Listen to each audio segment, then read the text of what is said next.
చంద్రబాబు నాయుడు గారు భారతీయ జనతా పార్టీ కలయిక ఆంధ్రప్రదేశ్ రాష్ట్రంలో అధికారంలోకి రావడం కోసం కాదు, అరెస్టుల భయంతో జరగబోతోంది. చంద్రబాబు నాయుడు గారు భారతీయ జనతా పార్టీతో కలిసింది అరెస్టు భయంతోటి. ఇది నా మాట కాదు, రాధాకృష్ణ గారి మాట. ఒకసారి చదివి వినిపిస్తా. నరేంద్ర మోడీ ఎంతటి ప్రమాదకర రాజకీయ నాయకుడో గుర్తించగలిగిన వాళ్ళు ఆయన పట్ల విధేయత ప్రదర్శిస్తూ రాజకీయం చేసుకోగలుగుతున్నారు. ధిక్కరించిన వాళ్ళు జైలుకు వెళ్లాల్సిన పరిస్థితి ఉంటుంది. ఈ నేపథ్యంలో ప్రధాని వద్ద చంద్రబాబు సాగిలపడ్డారని నిందించి ప్రయోజనం ఏంటి? ధిక్కరిస్తే ఏం జరుగుతుందో తెలుసు కనుకే చంద్రబాబు నాయుడు గారు రాజీ పడిపోయారు. సో అది విషయం. ధిక్కరిస్తే భారతీయ జనతా పార్టీ లేకుండా ఎన్నికలకు వెళ్లే పరిస్థితి ఉంటే కేసుల్లో అరెస్ట్ చేసి జైలుకు పంపిస్తారు.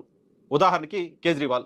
కాబట్టి ఇప్పుడు ధిక్కరించడం కంటే సరెండర్ అవ్వడమే బెటర్ అని చంద్రబాబు నాయుడు గారు అనుకున్నారు. ఈ సరెండర్ అవ్వడం రాష్ట్ర ప్రజల ప్రయోజనాల కోసం కాదు కదా. ఈ సరెండర్ అవ్వడం రాష్ట్రంలో జగన్మోహన్ రెడ్డి పాలన నుంచి దింపేయడం కోసం కాదు కదా. ఈ సరెండర్ అవ్వడం వెనక ఉద్దేశం ఏంటి? అరెస్ట్ భయం. సరెండర్ అవ్వకపోతే అరెస్ట్ అవుతాం, సరెండర్ అవ్వకపోతే మనకి గ్రివెన్స్ దొరకదు కేసుల నుంచి అని చంద్రబాబు నాయుడు గారు ఎన్డీఏకి సరెండర్ అయ్యారనే విషయాన్ని రాధాకృష్ణ గారు తేల్చేశారు.